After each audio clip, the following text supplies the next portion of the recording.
자, 2020년 청소년 상담사 3급 2교시의 두 번째 과목인 선택 과목인데요. 선택 과목 중에 하나인 청소년 이해론의 기출 문제를 풀어보도록 하겠습니다. 자, 먼저 문제 29번. 마르샤의 자아정체감 이론에서 위기에 처해 있으면 대안을 탐색하지만 아직 의사결정을 내리지 못한 상태는, 위기에 처해 있으면서 탐색은 하지만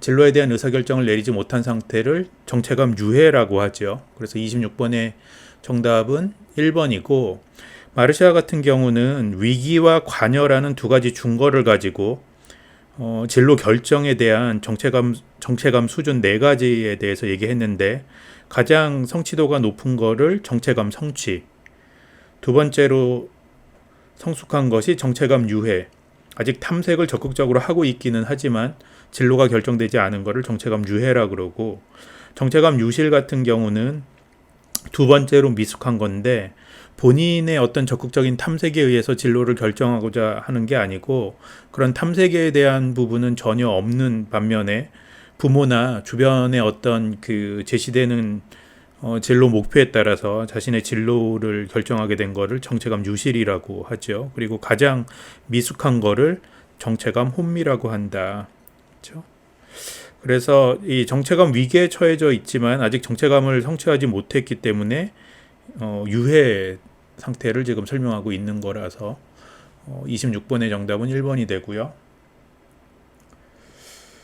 그다음에 피아제의 형식적 조작기에 나타나는 특성을 모두 고른 것을 찾으라고 하고 있습니다. 피아제의 인지발달 단계와 그 특징은 청소년 상담사뿐만 아니라 여러 심리학이라던가 상담 관련 자격시험에서 아주 자주 출제되는 부분이라 잘 정리를 해놓을 필요가 있는데, 일단 감각운동기, 전조작기, 구체적 조작기, 그리고 형식적 조작기, 이런 순서대로 발달해 나간다라고 얘기를 하고 있고, 특히 이제 청소년과 관련돼서 청소년기 때 나타나는 인지 발달이 형식적 조작기에 해당이 되죠. 그래서 이 형식적 조작기와 관련돼서 이제 중요한 특징을 고르라고 하고 있는데, 대표적인 특징이 일단은 추상적 사고를 하게 된다는 거죠. 그렇죠? 그리고 가설 영역적 사고를 하게 되는 거, 그리고 가능성에 대한 사고를 하게 된다라는 거, 이게 이제 형식적 조작기의 아주 대표적인 특징이 되고, 그다음에 여기 지금 니은의 보기로 나온 물활론적 사고 같은 경우는 무생물을 꼭 생명이 있는 동물이나 생물체처럼 대하는 거를 물활론적 사고라 그래서 굉장히 어린아이들에게서 볼 수 있는 거고, 전조적기 때 나타나는 특징이 있죠. 그래서 27번은 기억, 디귿, 리을이 해당되어 있는 문제, 요 보기 4번이 정답이 되겠습니다. 그렇고, 다음 문제 28번. 엘칸트의 개인적 우화에 관한 설명으로 옳지 않은 것을 찾으라고 하고 있습니다. 청소년기의 대표적인 특징이죠. 개인적 우화와 상상 속의 청중, 이 두 가지 현상이 굉장히 큰 특징 중에 하나인데, 이 중에서 개인적 우화에 해당되지 않은 거를 찾으면 되겠습니다. 개인적 우화라는 거는 자기 중심성의 대표적인 현상 중 하나이다. 이거 맞는 말이고, 다른 사람들이 나를 관심의 초점으로 생각하는 현상이다. 이게 상상의 청중 현상에 해당되는 설명이죠. 그래서 28번이 정답은 2번이고, 나머지 보기를 간단하게 살펴보면 어떤 사건을 자신에게 적용시킬 때 일반적인 확률을 무시하거나 왜곡하는 현상이다. 이것도 개인적 우화에 해당되고, 자신의 사고와 감정이 너무 독특해서 남들이 이해할 수 없을 것이라고 생각하는 것, 그 다음에 약물을 복용해도 자신의 독특성으로 인해 중독 현상이 없을 거라고 생각하는 것, 이런 것들이 다 개인적 우화에 해당된다. 보기 3번, 4번, 5번은 다 개인적 우화에 해당되는 설명이 맞습니다. 문제 29번. 다음 설명에 해당되는 학자는 대리강화, 모방과 강화에 의해 학습, 이러면은 그렇죠? 사회적 학습 이론을 주장한 반두라의 주장이 되겠죠. 그래서 대리강화를 중요한 도덕성의 학습 기제로 설명하였다. 그리고 도덕성도 모방과 강화에 의해 학습되는 행동으로 생각하였다. 그래서 반두라 같은 경우는 사회학습 이론을 주장했는데 뭐 대표적인 게 반두라 그러면 우리가 기억해야 되는 게 사회학습 이론이랑 학습된 무기력 이론인데 이 사회학습 이론 같은 경우는 어떤 실제적인 경험이 없어도 실제적인 경험이라던가 강화나 처벌에 대한 경험이 없어도 어떤 모델을 보고 내지는 그런 모델의 관찰을 통해서 학습이 이루어질 수 있다라는 거를 이제 주장하게 되죠. 그래서 29번의 정답은 반두라고요. 자, 문제 30번은 뭐 최근에 국내에서 굉장히 유행하고 있는 MBTI와 관련된 건데 MBTI의 선호지표가 아닌 것은 선호지표가 크게 이제 네 가지 차원의 8개가 있는데 내향형, 외향형, 그렇죠? 내향형, 외향형, 직관형, 감각형, 사고형, 감정형, 그리고 판단형, 인식형 이렇게 8개가 있죠. 그래서 여기 지금 5번은 의식형은 없는 선호지표가 아닙니다. 자, 문제 31번. 가로에 적합한 학자가 순서대로 옳은 것을 골라라. 땡땡은 생애 초기 부모와의 관계에서 형성된 직업 욕구에 따라 직업을 선택한다고 보았다. 땡땡은 개인의 성격 유형과 직업 특성이 일치할 때 직업 만족도가 가장 높다고 주장하면서 6가지 성격 유형을 제시하였다. 두 번째 거는 홀랜드죠. 그렇죠? 이 6개 성격 유형은 리아세기인데 첫 번째, 생애 초기 부모와의 관계에서 형성된 직업 욕구에 의해 직업을 선택한다라고 한 얘기는 로우죠. 로우. 그래서 31번의 정답은 2번이 되고요. 문제 32번. 또래 집단의 역할 또는 기능에 해당되는 것을 모두 고른 것은 기억, 자아 정체감 형성의 기회를 제공한다. 이거 맞는 말이고 중거 집단으로서 역할을 제공한다. 심리적 지원과 안정감을 제공한다. 문화학습 및 정승의 기능을 한다. 그래서 이 기억, 니은, 디귿, 리을 4개가 모두 다 해당되는 거기 때문에 문제 32번의 정답은 5번이 되고요. 그렇기 때문에 이 청소년기 때 누구와 어울리는지 함께 어울리는 그룹, 즉 또래 집단이 굉장히 중요하다라는 거죠. 자, 문제 33번. 설리반의 개인관계 발달별 특징으로 옳지 않은 것을 고르라고 하고 있습니다. 그 설리반의 대인관계 발달 과정은 전체가 6단계로 돼 있어요. 그렇죠? 그래서 유아기, 아동기, 그다음에 소년, 소녀기, 그리고 전 청소년기, 청소년 초기, 청소년 후기 이렇게 6개 단계로 되어 있고 뭐 각 단계의 특징을 간단하게 살펴보면 유아기 같은 경우는 타인과의 접촉과 양육자로부터 사랑을 받고자 하는 욕구가 생기는 시기다. 기본적인 생존 욕구를 양육자로부터 공급받는다. 그러니까 생존 욕구를 양육자로부터 이제 충족받게 된다라는 거고 초기 대인관계 형성하는 데 있어서 중요하다. 이런 특징이 있고 그 다음 단계인 아동기는 6세에서 7세 정도에 해당되는데 놀이에 성인의 참여를 희망한다. 그래서 요 또래 때 아이들을 보면 혼자 놀지 않고 자꾸 아빠나 엄마가 같이 놀기를 원하죠. 같이 놀아달라고 하는 경우가 많은데 그런 그 특징이 있고 그 다음에 또 성인이 지시하는 대로 놀이를 하더라. 원하는 행동을 하게 되더라. 그리고 그 유아원이나 유치원에서 친구를 이렇게 선택하기는 하지만 굉장히 그 공상적이다.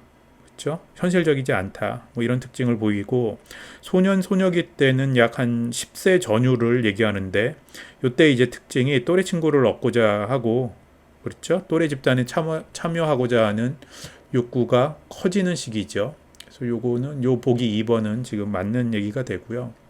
아동기 같은 경우도 부모의 관심을 얻으려는 욕구가 강하다. 이것도 맞는 얘기입니다. 전 청소년기 같은 경우는 한 14세 전후 이제 본격적으로 사춘기가 시작될 텐데 동성친과의 1대1 관계를 갖고자 하는 욕구가 굉장히 강해져요. 오히려 이 사춘기 직전에는 그렇죠? 그래서 일단 요 문제 33번에서 옳지 않은 거는 3번이 되는데요. 성적 접촉의 욕구가 한참 커질 때는 청소년기 초기죠. 초기. 이성관계를 형성하려는 욕구가 강해지는 요 초기 때 얘기입니다. 그리고 청소년 후기 이게 이제 마지막 단계인데 성인기까지를 얘기하고 성인 사회로 이제 합류하는 거. 그 다음에 성적 욕구와 친밀감 욕구가 통합된다. 그리고 애정에 입각한 지속적이고 안정적인 관계를 유지하고자 한다. 이런 특징을 보인다라는 거죠. 그래서 문제 33번의 정답은 3번이 되고요. 문제 34번 청소년의 근로시간과 관련된 근로기준법의 내용이다. 가로 안에 들어갈 숫자가 순서대로 옳은 것은 일단 이 청소년 근로시간에 해당되는 요 나이는 15세에서 18세지요. 그렇죠? 그래서 15세 이상 18세 미만인 사람의 근로시간은 이렇게 이제 근로기준법에 정해져 있기 때문에 34번의 정답은 5번이고, 자, 문제 35번 다음 설명에 해당하는 것은 대중문화를 이데올로기와 자본주의 사회의 상업성을 결합한 문화산업의 산물로 비판했고, 대표적인 학자로는 아도르노, 다음에 호르크하이머, 마르쿠제, 벤 야빈 등이 있다. 이 설명은 지금 프랑크푸르트 학파를 설명하고 있는 거죠. 다음 문제 36번 베들렌의 소비 이론에 관한 설명으로 옳은 것을 고르라고 하고 있습니다. 이 베들렌의 소비 이론은 우리가 과시 소비 이론이라고 하죠. 과시 소비 이론. 그래서 원래 그 수요와 공급 법칙에 따르면 가격이 오르면 수요가 줄어들면서 다시 가격이 낮아지고 뭐 이런 이제 시장의 기능이 있는데, 이 베들렌 같은 경우는 베들렌의 과시소비 이론에서는 가격이 올라도 기존의 경제법칙처럼 수요가 떨어지면서 가격이 떨어지는 게 아니라 그럼에도 불구하고 계속해서 수요가 늘더라. 그러면서 계속 더 가격도 오른다라는 거죠. 이런 걸 이제 베들렌 효과라고 하는데, 보기를 좀 보면 소비는 물건을 구매해서 상품의 경제적 효용과 가치를 사용하는 행위이다. 이거 아니죠. 2번 사회적 지위나 성공에 대한 상징 수단으로 소비 행위를 설명하는 것. 이게 베들렌의 과시소비 이론을 정확하게 설명하고 있는 보기가 되겠습니다. 그래서 문제 36번의 정답은 2번이 되고요. 다음에 문제 37번 다음 설명에 해당하는 문화의 특성은 보통 문화의 특징으로 우리가 축적성, 공유성, 학습성, 그리고 총체성, 미래 예측성 뭐 이런 것들을 얘기하는데, 일단 보기를 좀 보면 한 사회의 문화는 구성원의 행동 양식, 사고방식, 심리적 취향마저 결정할 수 있다. 즉 문화는 구성원의 행동 양식과 생활 양식의 구체적인 방향까지 결정하는 힘을 가진다. 그렇죠? 그래서 이런 거는 미래 예측성에 대한, 문화의 미래 예측성에 대한 설명이죠. 그래서 37번의 정답은 1번이 되고요.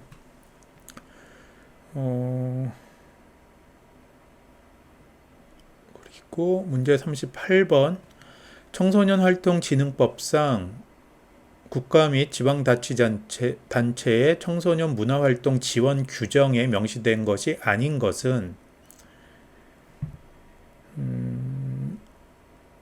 청소년 문화활동입니다. 여기서 그렇죠? 그래서 청소년 문화활동이라는 것은 청소년들의 뭐 예술활동이라던가 스포츠활동, 동아리활동, 봉사활동 같은 것들을 얘기하는 건데, 이 지원 규정에 명시되지 않은 것은 요 교포 청소년 교류활동 지원입니다. 이 교포 청소년 교류활동의 지원 같은 경우는 청소년 교류활동에 속하기 때문에 이 문화활동의 범위가 아니죠. 그래서 문제 38번의 정답은 3번이 되고요. 문제 39번 머든의 아노미 이론 중 기존 문화적 목표는 추구하지만 합법적인 수단이 없어 부당하게 목표를 추구하는 유형은 혁신형이죠. 혁신형인데 이 머든 같은 경우는 한 사회의 문화 목표가 있고 이런 목표를 달성하기 위해서 여러 가지 제도화된 수단들이 있는데, 이제 그 사이에서 필연적으로 괴리가 발생하게 되고, 이러한 괴리를 여기서 얘기하는 아노미라고 그렇게 설명을 했죠. 그래서 이 동조용이 아니면 동조형이 아니면 모두 다 그냥 일탈행위로 보는데, 특히 그 중에서도 이 혁신형 같은 경우는 이 기존 이 사회의 문화적 목표를 추구하긴 하지만 합법적이지 않은 그런 부당한 수단으로 추구하는 것을 혁신형이라고 그렇게 이제 정의를 하고 있습니다. 그래서 동조형 같은 경우는 아주 정상적인 방법, 정상적으로 제도화된 방법을 통해서 문화적 목표를 달성하려고 하는 게 동조형이고, 의례형 같은 경우는 목표 자체를 거부하는 거죠. 목표 자체를 거부하고 그다음에 제도화된 수단만을 수용하는 적응 방식을 의례형이라고 그렇게 설명을 했고, 도피형 같은 경우는 문화적 목표와 제도화된 수단 모두 거부하는 거. 그래서 사회로부터 후퇴, 도피해버리는 적응 방식을 도피형이라고 그랬고, 반항형 같은 경우는 도피형 같이 이 목표와 제도를 다 거부하기는 하는데, 반면에 하나 이제 틀린 다른 점은 도피형은 회피하는 식으로 이제 적응하는 거고, 반항형은 새로운 것을 자기들만의 새로운 문화적 목표와 제도를 가지고 기존 거를 대처하려고 하는 것, 그걸 이제 반환형이라고 이렇게 뭐더니 설명을 했습니다. 문제 40번. 청소년 복지 지원법상 청소년 복지 지원 기간에 해당되는 것은, 그거는 한국 청소년 상담복지 개발원 2번이죠. 이런 거 이제 법률 내용이라서 그냥 암기를 좀 해야 되는데, 그 청소년 복지 지원 기간은 청소년 복지 지원법에 규정이 돼 있고, 제22조를 살펴보면 청소년 상담복지 개발원, 그다음에 청소년 상담복지센터, 이주 배경 청소년 지원센터, 이런 것들이 이제 그 청소년 복지 지원 그 지원법상 지원 기간에 해당됩니다. 그래서 문제 40번의 정답은 2번이고요. 문제 41번. 학교 밖 청소년 지원에 관한 법률상 학교 밖 청소년에 해당되는 자를 모두 고른 것은 단 주어진 조건만 고려할 것. 기억. 초등학교 취약 의무를 유예한 11살 청소년. 그렇죠? 니은. 중학교에 입학한 후 2개월 동안 무단 결석했던 15세 청소년. 디귿. 중학교 졸업 후 고등학교에 진학하지 않은 17세 청소년. 리을. 고등학교를 졸업하고 대학에 진학하지 않은 21살의 청소년. 문제 41번의 정답은 요 기억 디귿 2번이 되는데요. 이 니은 같은 경우는 입학 후 3개월 동안 무단 결근, 그쵸? 했을 때 법률상 이제 학교 밖 청소년에 해당이 되고, 그리고 리을 같은 경우는 그 대학에 진학하지 않았다라는 건 해당되지 않아요. 그렇죠? 그래서 41번의 정답은 2번이 되고요.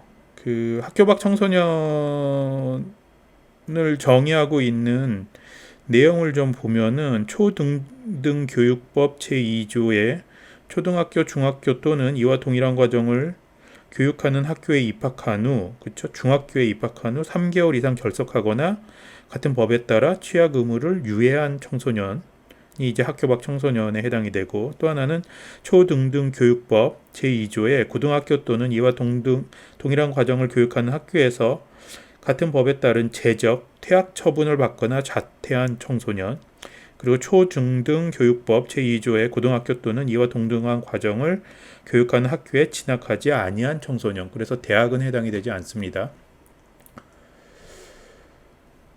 자, 문제 42번. 학교 밖 청소년 지원에 관한 법률상 학교 밖 청소년에 대한 국가 및 지방자치단체의 지원 내용에 해당되는 것을 모두 고른 것은 기업 상담 지원, 맞죠? 자립 지원, 교육 지원, 직업 체험 및 취업 지원, 이 다 해당되기 때문에, 다 맞기 때문에 42번의 정답은 5번이고요. 43번. 청소년 문제 행동 및 대응 등에 관한 설명으로 옳지 않은 것을 고르라고 하고 있습니다. 보기 1번. 여성가족부 장관은 법령에 따라 학교 폭력의 예방 및 대책에 관한 기본계획을 5년마다 수립해야 된다. 이게 여성가족부 장관이 아니라 교육부 장관이죠. 그래서 43번의 정답은 1번이 되고요. 나머지 것들을 좀 보면 시장, 군수, 구청장은 법령에 따라 청소년 유해 환경 개선 활동을 수행하는 시민단체를 청소년 유해 환경 감시단 운영기관으로 지정할 수 있다. 그렇죠? 청소년 자살은 2007년 이후 청소년 사망 원인 중 1위를 기록하고 있다. 이것도 맞고, 청소년 자립 지원관은 청소년 쉼터 및 청소년 회복 지원 시설에 지원을 받았는데도 가정, 학교, 사회로 복귀하여 생활할 수 없는 청소년을 대상으로 한다. 그렇고, 여성가족부 장관은 법령에 따라 3년마다 학교 밖 청소년에 대한 실태조사를 실시하고 그 결과를 공표해야 된다. 또 맞죠? 자, 문제 44번. 청소년 비행에 관한 학자와 이론 내용이 바르게 연결된 것은 볼까요? 1번 코헨 같은 경우 하층 지역은 본래부터 비행 가치와 문화가 존재하기 때문에 청소년들이 비행을 저지른다고 보았다. 이거는 밀러가 한 얘기죠. 밀러. 그래서 1번은 지금 잘못됐는데 밀러가 이런 얘기를 했고, 지금 이 밀러, 보기 5번에 밀러를 설명하고 있는 예를 보면 하층 청소년들이 중산층 기준에 맞추는 과정에서 지위좌절을 경험하게 되고 이런 좌절이 비행 하위 문화를 형성한다라고 본 게 코엔이죠. 그래서 요거는 이렇게 두 개가 엇갈려서 잘못됐네요. 그렇죠? 이렇게 돼 있고, 서덜랜드, 청소년이 자기 문제 행동을 정당함으로써 내적 통제가 약화되어 비행으로 이어진다고 보았다. 그렇지 않고 서덜랜드는 범죄 행위가 학습된다고 가정했죠. 학습된다고 봤고, 클로워드는 비행 하위 문화를 범죄 하위 문화, 동조 하위 문화가 아니라 갈등 하위 문화, 도피 은둔 하위 문화로 분류하였다. 그래서 이것도 잘못됐고, 허씨, 사회와의 유대관계가 청소년의 비행 가능성을 높이거나 비행 동기를 통제할 수 있다고 보았다. 그래서 문제 44번의 정답은 4번이 되겠습니다. 그렇죠? 그래서 이런 사회적 유대감이라는 게 굉장히 중요하다. 또 청소년 비행을 예방하기 위해서도 중요한 요소라고 얘기하면서 이런 사회적 유대감을 구성하는 요소로 4가지를 얘기했었는데, 그게 이제 그 애착, 어태치먼트 애착, 그 다음에 헌신, 커미트먼트, 그 다음에 인발브먼트라고 하는 몰두, 빌리프, 신념, 이렇게 4가지가 있죠. 자, 문제 45번. 다음 설명에 해당하는 것은 한국정보화진흥원 소속으로 스마트폰과 인터넷 과의존으로 인한 각종 생활장애를 해결하는 데 목적을 두고 있다. 스마트폰 과의존 실태조사 업무를 담당하고 있다. 요거는 3번 스마트 심 센터가 되겠습니다. 그 1번 보기에 나오는 위센터 경우는 그 청소년 위기 극복을 돕는다는 뜻에서 우리들의 위, 그 이름을 따서 이제 그 위라는 W가 처음 나오고, 그 다음에 뭐 교육의 에듀케이션, 감성의 이모션, 그래서 이제 위센터라고 하는데, 지역 교육청에는 위센터가 있고 학교에는 위클래스가 있죠. 그래서 이런 특징이 있고, 청소년 쉼터 같은 경우는 가정 밖 청소년들에게 보호 서비스를 제공하기 위한 청소년 보호 시설이고, 그렇죠? 다음에 4번의 국립 청소년 인터넷 드림마을 같은 경우는 그 전북 무주에 있는 걸로 알고 있는데, 인터넷이랑 스마트폰 중독 치료 학교로 그 입교해가지고 특정 프로그램을 같이 모여서 그렇게 진행하는 그런 학교로 알고 있고, 그 다음에 5번의 국립중앙청소년 디딤센터 같은 경우는 일반적인 그 청소년들을 대상으로 뭐 상담이라던가 체험활동이라던가 교육 같은 거를 해가지고 청소년들의 건강한 성장, 그쵸? 그 다음에 또 참여하는 청소년들의 어떤 개별적인 특성을 감안해가지고 맞춤형 서비스를 제공하는 그런 청소년 보호복지 시설이죠. 문제 46번. 탈북 학생 맞춤형 교육에 관한 설명으로 옳지 않은 것을 찾으라고 하고 있습니다. 보기를 보면 여성가족부는 탈북 학생의 학교 및 사회 적응력을 높이기 위해 교육 경로를 단계별로 체계화하여 교육 지원을 하고 있다. 지금 그 이탈 주민, 그러니까 탈북 학생 같은 경우도 북한 이탈 주민에 해당되는데 이와 관련된 그 법률이 따로 있죠. 그래서 이 북한 이탈 주민의 보호 및 정착에 관한 법률에 보면 지금 이 첫 번째 내용에 해당되는 건 여성가족부 장관이 아니고요. 통일부 장관이 됩니다. 그래서 통일부 장관이 교육부 장관과 협의해서 이제 이런 업무 교육 지원을 해야 된다라고 규정을 하고 있죠. 그래서 46번의 정답은 1번이 되고요. 다음에 문제 47번. 하트의 참여 사다리 모델에서 실질적 참여로 볼 수 없는 단계는 어떤 것인가? 하트의 참여 사다리 모델은 총 8단계로 구성이 되어 있고 이 중에 참여 단계는 6에서 8단계가 되죠. 그리고 여기 지금 보기 1번에 나와 있는 장식 단계는 비참여 단계로 두 번째 단계에 해당되는데 이 장식 단계의 특징은 뭐 성인과 청소년이 같이 참여하긴 하지만 프로그램의 이해가 낮은 단계를 장식 단계라고 그렇게 얘기를 하는데 실제 참여로 볼 수 없는 단계입니다. 그래서 47번의 정답은 1번이 되고요. 그리고 문제 48번. 청소년 복지 지원 법령상 지역사회 청소년 통합지원 체계 구성 시 반드시 포함해야 하는 필수 연계 기간에 포함되지 않는 것이 무엇이냐라고 묻고 있습니다. 이것도 법령에 나오는 거라 그 법령을 좀 숙지할 필요가 있는데 지방자치단체, 그 다음에 청소년 비행예방센터, 보호관찰소, 보건소 이런 것들은 다 해당이 되고 청소년 수련관이 해당되지 않습니다. 그래서 이 필수 연계기관이라고 해서 이렇게 정의가 되어 있는데 뭐 청소년 복지시설, 지원시설, 청소년 단체, 지방자치단체, 교육청, 교육지원청, 학교, 경찰서, 보건소, 공공보건의료기관, 그다음에 청소년 비행예방센터, 지방고용노동청 및 지청, 학교 밖 청소년 지원센터, 보호관찰소 이런 것들이 이제 해당이 됩니다.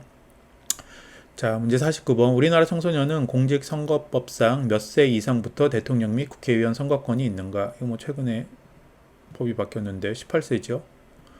그래서 49번의 정답은 3번이 되고요.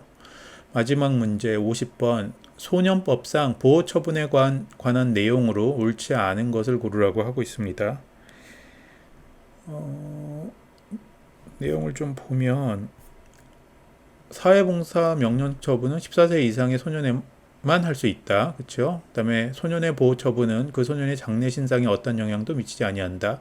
수강명령은 10시간을 초과할 수 없고 보호관찰관의 단기 보호관찰 기간은 1년으로 한다. 단기로 소년에 송치된 소년의 보호기간은 6개월 이내로 한다라고 되어 있죠. 그렇죠? 그래서 보호처분의 결정, 그래서 소년법 제32조에 보호처분이 1호부터 10호까지 이렇게 쭉 정의가 되어 있는데 이 내용도 조금 살펴서 잘 정리를 해놔야 될 것 같습니다. 그래서 문제 50번의 정답은 5번입니다. 자, 이렇게 해서 2020년 청소년 상담사 3급 2교시 그 선택 과목인 청소년 이론 기출문제를 함께 풀어봤습니다.